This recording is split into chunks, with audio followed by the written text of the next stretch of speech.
Hey guys, I am down here at one of the beaches kind of near Pensacola, Navarre, Florida. I'm going to do a little bit of film photography out here.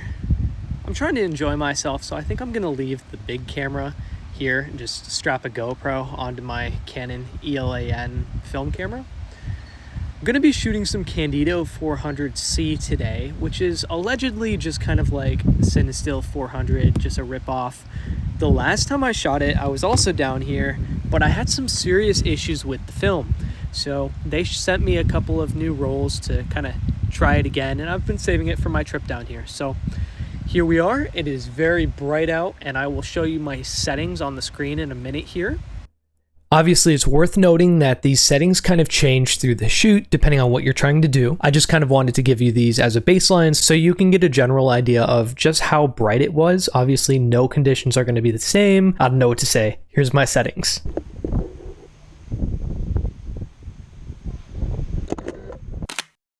To begin warming up, I snapped these pictures.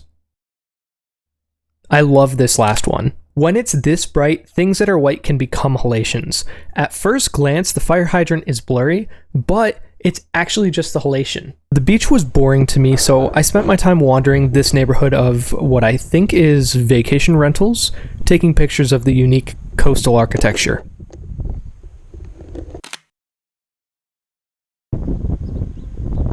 You don't really see a lot of houses built with this sort of design up north. You also don't see a lot of palm trees, so I had to take a picture of that.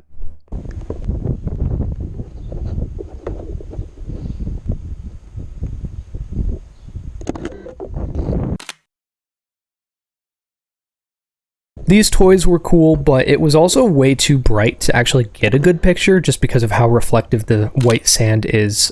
Even with 400 speed film, way too bright.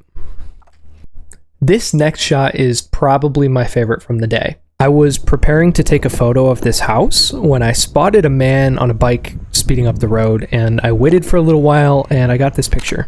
I think the guy kind of just adds a little bit of a street aspect to the picture, but the golden hue on this house is so nice and it adds so much to the image.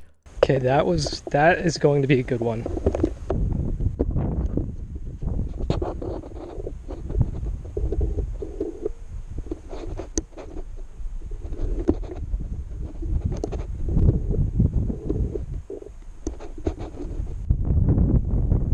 My very next shot sucked. I spent a whole 2 minutes getting ready for this shot. I finally found an angle I liked, and I don't like it anymore. I don't know what to say. It's another house, but again, the colors are absolutely incredible.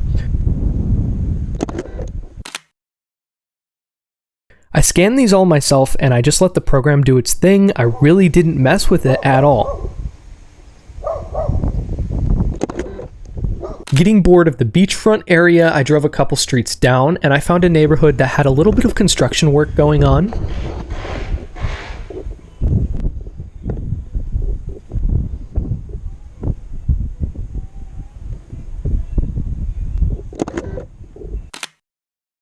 Here's another shot full of incredible colors. And now I'll show you my second and third favorite shots from the day. Just please be patient here. I want to show you how back-to-back these are.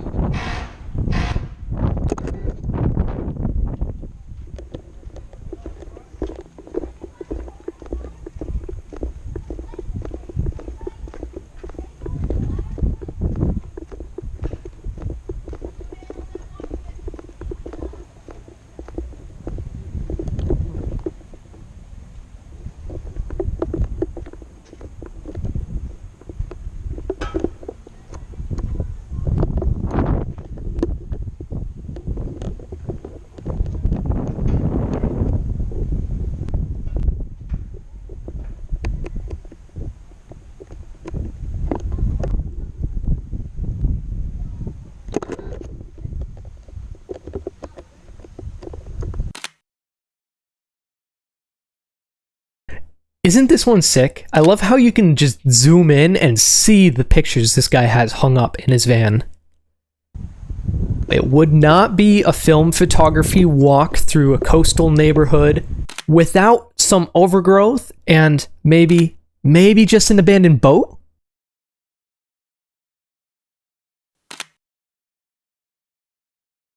As I wrapped up the architecture segment of today's episode, I grabbed this shot. Again, the colors are great. In all of these house pictures, it looks like the sun's setting, and it wasn't.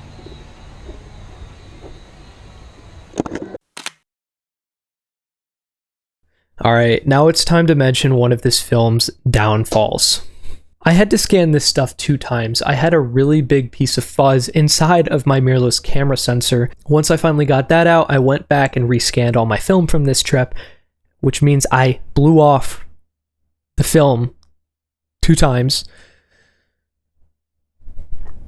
And there's still so much dust. I noticed the same thing when I was shooting Reflex Labs 800 in Detroit with Dom a few episodes back. And I'm wondering if it's just kind of the respooling process. I know Cinestill allegedly buys their film direct from Kodak. Kodak doesn't even put a remjet layer on it. These other brands don't have the Kodak deal, so they have to actually take the remjet layer off themselves, which means they are unrolling that film, taking stuff off, putting it back in, and I can't help but imagine you probably get a lot of dust when you do it that way. Just me speculating, I don't know. And it's always towards the end of the roll, too.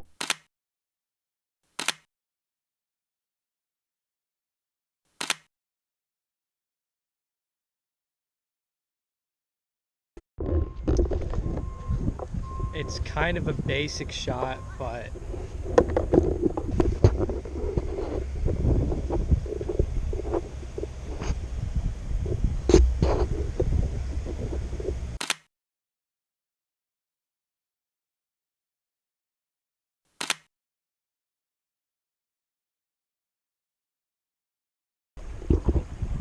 there is a crab in the water. Just take a look. This film does a really great job of bringing the tropical oceanside vibe to photos, and I love how complicated this scene is with the kids playing, the ducks, the people swimming in the background.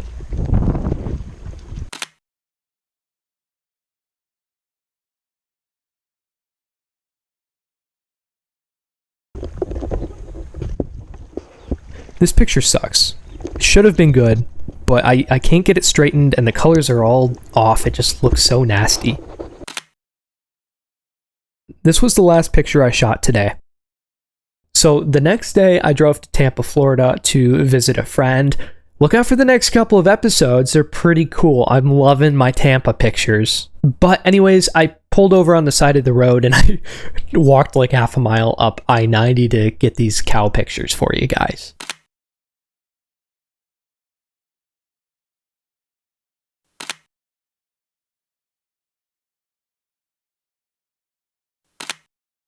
And you know, while I'm filming, let me just show you guys what I've got here. So I just got a shipment of film. I got a brick of Portra 400, 5 rolls of Ektar 100. I know a lot of people hate Ektar, but I literally bought it just because of this one picture. I'm really hoping to use those out west in a couple weeks. And then I got a couple rolls of Color Plus, mainly because I hadn't really had a chance to try it before the Flower Fest with Mike, and I overexposed all those pictures. So I need to give it another shot, see what happens. Jeez, and that's just the last half of the film I ordered for this trip, dude. I'm gonna be driving with like 25 rolls of film in my car. Please don't rob me. But if you like this video, please subscribe. Make sure to give it a thumbs up. I'd love to see a comment of what picture was your favorite. And I'll see you in the next time. Whoa. I'll see you in the next video. Candido 400, Tampa, Florida, Cigar Factory. See you then.